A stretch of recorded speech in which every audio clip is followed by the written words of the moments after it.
అందరికీ నమస్తే. వశీకరణ. ఈ వశీకరణ ప్రయోగం ఎవరి మీద ఉపయోగిస్తారు అంటే భార్యాభర్తలు విడిపోయినప్పుడు, అలాగే ప్రేమికులు విడిపోయినప్పుడు, అలాగే మీ శత్రువులు మిమ్మల్ని బాధ పెట్టినప్పుడు, అలాగే మీరు కోరుకున్న వ్యక్తి, మీరు కోరుకున్న వారిని ఎవరినైనా సరే మీ చెప్పు చేతుల్లో ఉంచుకోవడానికి, అలాగే మీరు చెప్పిందే వినేటట్టుగా చేసుకోవచ్చు. అలాగే ఈ వశీకరణం ఇద్దరి ఫోటోలతో, ఇద్దరి పేర్లతో చేయడం జరుగుతుంది.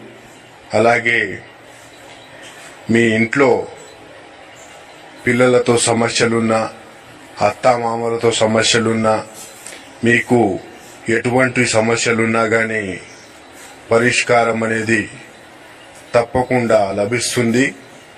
అలాగే మీరు గనుక మా ఛానల్ని మొదటిసారిగా చూస్తున్నట్లయితే లైక్